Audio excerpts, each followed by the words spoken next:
Assalamualaikum warahmatullahi wabarakatuh. Salam sejahtera, salam kecemerlangan, salam menjaga unggul, salam kecemerlangan SPM tahun 2020. Baik, pada pagi ini kita akan membicarakan teknik menjawab soalan pemahaman, sama ada pemahaman 2B, 2C dan seterusnya 2D. Okey, lihat pada layar. Kita mulakan dengan soalan 2B. Kita tumpukan pada cerpen Munshi yang dikatakan, kalau berdasarkan analisis, antara cerpen ataupun soalan yang sangat berpotensi untuk ditanyakan dalam SPM 2020.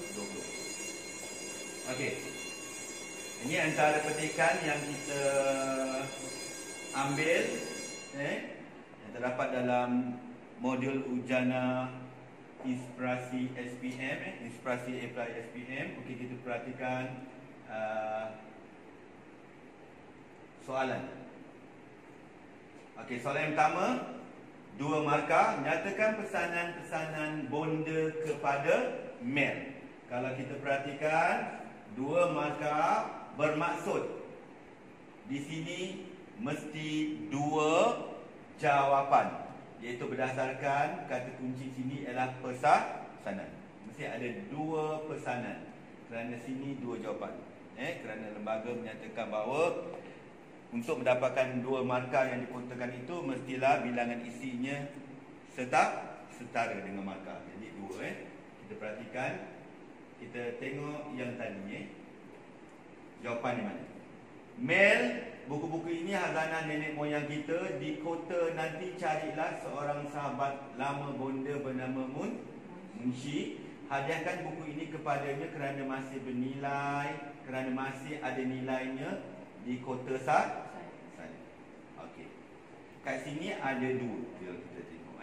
Yang pertama, cari seorang sahabat lama bonda bernama Munshi. Dan satu lagi, hadiahkan buku-buku ini kepadanya.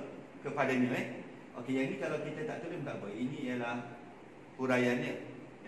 Yang penting jawapannya, pesanannya ialah hadiahkan. Jadi jawapan kita nanti, kalau kita tengok soalannya, jadi kita jawab. Okey, lembaga pesan jawapan, ayat jawapan mestilah ikut rentak ayat soalan. Okey, soalan, nyatakan pesanan bonda kepada Mel. Okey, jadi ikut rentak dia. Ambil di sinilah. Pesanan bonda kepada Mel ialah, kalau nak guna kata pemberi ialah cari kawan bonda yang bernama Munshi. Dan yang kedua jawapannya, serahkan. Okey, yang tadi kan, serahkan, hadiahkan buku-buku ini kepadanya. 2 jawapan, 2 markah. Okey, kita tengok soalan lain. Pada pendapat anda, mengapakah kita perlu menunaikan amanah yang diberikan dengan bersungguh-sungguh? Okey, kat sini soalan kebat, kemahiran berfikir aras tinggi. Okey, tak tinggi mana pun, boleh difikirkan. 3 markah bermaksud kalau ikut pegangan lembaga kebiasaan, bilangan jawapan mestilah 3. Jadi kena berikan 3 sebab alasan. Jadi frasa ini sangat penting. Pada pendapat saya, kita perlu menunaikan amanah yang diberi dengan bersungguh-sungguh kerana apa? Jawapannya ada tak dalam petikan? Tak ada. Kena fikir sendiri. Ada 3 alasan, 3 sebab mengapa amanah itu mesti ditunaikan dengan bersungguh-sungguh. Mungkin yang pertama awak kata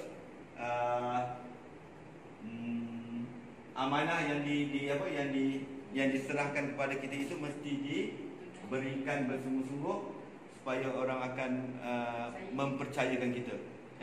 Kepercayaan kepada orang, kepada kita lebih tinggi. Lepas itu Mungkin yang kedua agak-agak ni apa perlu dilaksanakan bersungguh-sungguh supaya orang yang seharusnya menerima amanah itu, haknya, dapat menerima haknya dengan cepat, dengan sepenuhnya dan sebagainya lah. Okey, nombor 3. Huraikan satu nilai kemanusiaan dalam petikan cermin. Okey, kita ambil yang ini dulu. Jadi frasa ayat yang mengikut rentak ayat soalan yang dikendaki oleh lembaga ialah satu nilai kemanusiaan dalam petikan cermin ialah begitu. Jawapan dia mesti begitu. Satu nilai kemanusiaan dalam cermin ialah, ini baru permulaan. Okey, ialah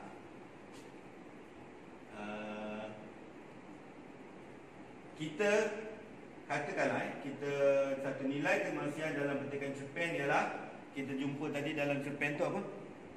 Nilai tanggung jawab. Contoh, kan? Jadi kita buat satu nilai kemanusiaan dalam petikan cerpen ialah nilai tanggungjawab. Awak tak boleh tulis satu nilai kemanusiaan dalam petikan cerpen ialah tanggungjawab, tak boleh. Sebab perkataan nilai itu sangat penting sebagai poin utama apabila menjawab aspek nilai. Jelas Ialah nilai tanggungjawab. Lepas tu awak sambung dengan buktinya. Okey, jelas Okey. Kita pergi ke prosa tradisional. Burung terbang dipipiskan lada. Ini antara petikannya. Kalau kita tengokkan kat sini, dia pilih frasa kelakuannya gila-gila bahasa. Okey, burung terbang dipipiskan lada ialah cerita tentang perseteruan, permusuhan antara Melaka dengan Siam. Tentang Siam. Dan menunjukkan kebijaksanaan kerajaan Melaka yang dimainkan peranannya oleh pembesar-pembesarnya. Okey, kita tengok soalan. Apakah maksud rangkai kata kelakuannya gila-gila bahasa? Okey, ikut rentak ayat soalan. Maksud rangkai kata kelakuannya gila-gila bahasa ialah perbuatan, ataupun kita boleh pilih tingkah laku, atau perangai yang kurang waras, ataupun kurang ataupun kurang rasional, kan? Berapa markah dia diberi? 2. Sebab apa ada 2? Kelakuan dengan gila-gila kuasa. Boleh faham? Jadi awak buat apa? Perbuatan ataupun perangai ataupun tingkah laku yang kurang waras. Okey? Ataupun kalau kita tak nak guna yang ni, kita guna perangai kurang waras, perangai kurang siomay. Okey, buang yang ni. Okey. Apakah yang dikatakan oleh ulu balang Siam apabila melihat banyak puntung api? Okey, dengar sini. Ada pelajar tanya macam mana nak mulakan cikgu, sebab dia tak nampak macam mana nak mulakan. Ada yang tanya, boleh tak cikgu kita mulakan dengan yang? Tak ada masalah. Jadi kalau nak mulakan, yang diperkatakan oleh ulu balang Siam apabila melihat banyak puntung api ialah, contoh kan, boleh tak kita nak buat hal yang diperkatakan? Boleh juga, lagi bagus. Cuma tak ada dalam ni kan. Jadi budak bila tak ada dalam ni, dia tertanya macam mana nak mulakan kan. Jadi kalau nak mulakan hal yang diperkatakan pun boleh, ataupun mulakan dengan kata hubung yang ni pun boleh. Yang diperkatakan oleh ulu balang Siam apabila melihat banyak puntung api ialah terlalu banyak kelengkapan perahu Angkatan Melaka, tidak dapat dibilang kerana terlalu banyak jumlahnya, dan takut ataupun bimbang mana-mana satu pihak Melaka akan menyerang mereka. Ini 3 perkara yang diperkatakan oleh ulu balang Siam apabila terpedaya dengan tipu muslihat siapa tadi? Paduka Raja. Kebijaksanaan. 3 markah, 3 jawapan. Itu lebih baik dan selamat.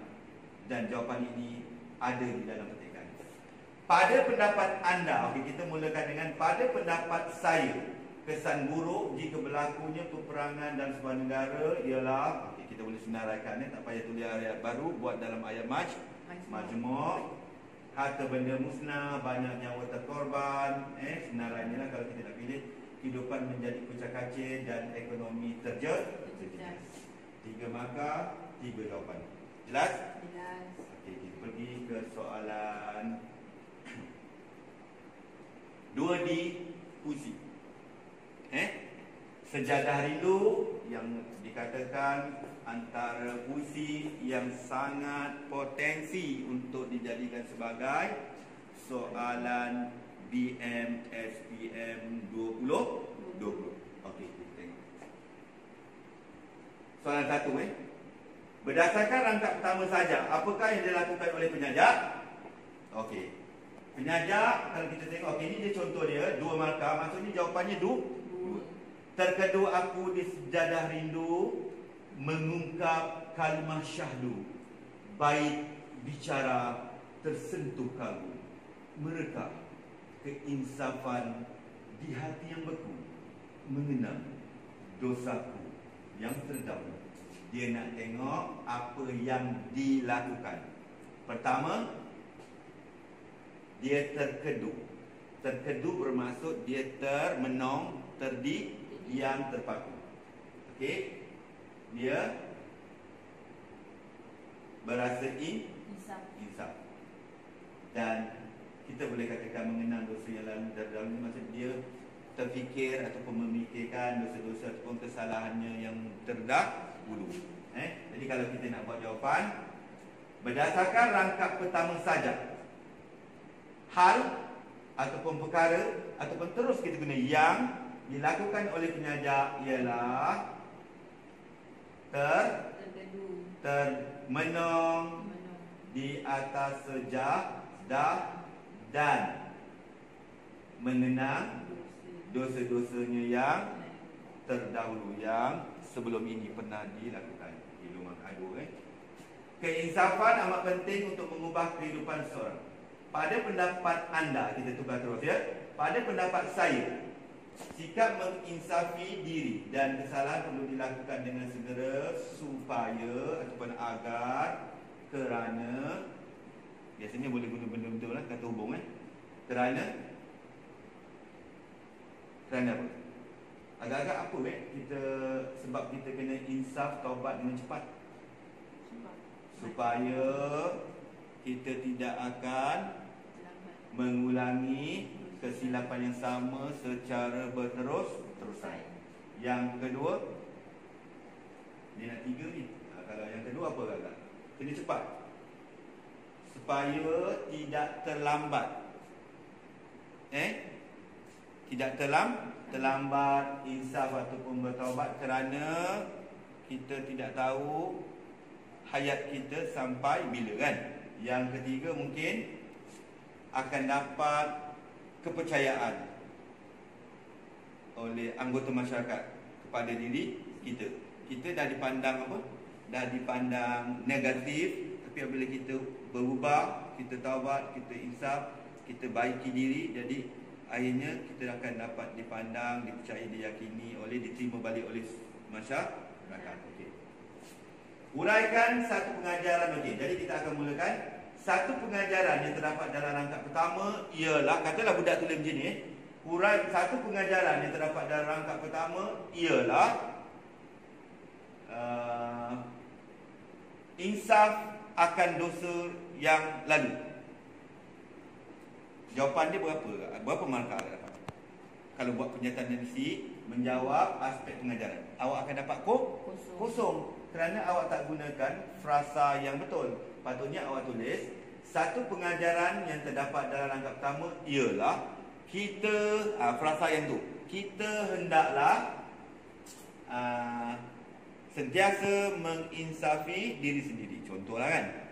Okay, ataupun kalaulah keluar soalan tentang persoalan, uraikan satu persoalan terdapat dalam rangkap pertama. Contoh ada kan. Awak kena tulis satu persoalan yang terdapat dalam rangkap pertama ialah persoalan, boleh tambah kata sendiri tentang. Persoalan tentang keinsafan dalam diri. Contohlah kan, persoalan tentang keinsafan dalam diri, keredaan untuk taubat kepada Allah dan sebagainya. Okey. Jadi yang paling penting saya nak tegaskan di sini ialah dalam jawapan mesti ada dua apa? Orang panggil dua lapis. Dua, satu yang pertama kita panggil ke dia apa? Penyataan isi. Penyataan isi kena betul. Kalau penyataan isi betul, 1 markah, bawah kita tengok betul baru 2 dapat markah. Tapi kalau penyataan isi dari segi teknikalnya ditulis secara salah, silap, kat sini penyataan isi dah dapat kosong lah. Salah, kosong. Bukti di bawah, kalau betul pun tetap diterima sebagai kosong. Okey. Okey. Cuba perhatikan pada layar. Ini antara perasa penyataan isi menjawab soalan komsas. Kalau soalan kita akan tulis ni untuk jawab apa ni? Dalam soalan pemahaman. Satu persoalan yang dapat dalam petikan ialah persoalan tentang cinta akan agama, bangsa, bahasa dan budaya. Ini cerita dalam Munshi. Okey. Munshi. Lepas tu baru kita sokong dengan buktinya. Okey, kalau nak jawab nilai, satu nilai yang terdapat dalam petikan ialah mesti ada perkataan nilai. Nilai cinta akan agama, bahasa, bangsa dan budaya. Samalah kan benda ni, saya nak buat perbezaan. Mesti ada persoalan.